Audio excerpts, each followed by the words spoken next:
Welcome back, Global War in 1939. Took a little bit of a break from the game as we end up playing 4 to 6 games straight at the end of last year, beginning of this year. So took a bit of a break. I did play a couple solo games with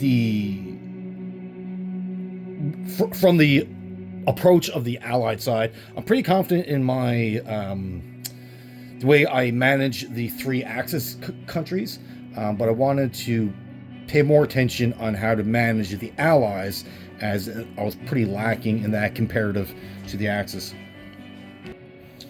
So I'm getting a little more confident in my Allied abilities, so which is great, and makes, no matter what side that I'm playing, I can approach the game from the same way.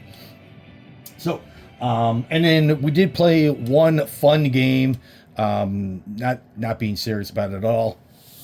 What we ended up doing was kind of giving it a 1940 start, where we gave West Poland, Warsaw, Denmark, Holland, Oslo, all to the Germans. And we said Sweden is now fully aligned with the Germans, and they're fully at war. Sweden, Spain, and Turkey, we fully awarded to the Italians. So they started, and they were fully controlled by the Italians. And Sweden, Spain, Turkey follows the same rules as Hungary, whereas each of these countries would generate their own infantry every turn, provided that they controlled all their territory. So they following the same rules as Finland, right? And then we gave East Poland, Baltic states to the Soviets, and for down in the Middle East, we said whoever controlled all of Iran, Iraq, Saudi Arabia would align to that side as a pro-Allied, pro-Axis, depending on who controlled all this. And then for the Japanese, to help them out slightly a little bit, the Philippines, Guam, and Wake was awarded to the Japanese. Same thing with Saigon and French in Indonesia. We awarded that to the Japanese as well. And then, but because, and then we said every nation is at war. So we're not waiting for the Americans to join. We're not waiting for the Russians to join. Everyone's at war from the beginning of the game. And to offset, because now Japan doesn't get their sneak attack, because they would have no one to use it against, we just gave them their $35 from that ability at the beginning of the game.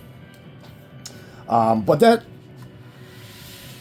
was actually a pretty interesting experiment. It ended up in an Allied victory. The Americans just got too strong too quickly, but it was fun. So the Americans and they combined with the British end up taking Berlin, and that game went to about 12 to 14 rounds. So pretty cool. So if you want to see something similar to that, let me know. But I have been talking to a gentleman in his name. He goes by Nato, and he's actually from Germany, which is pretty amazing.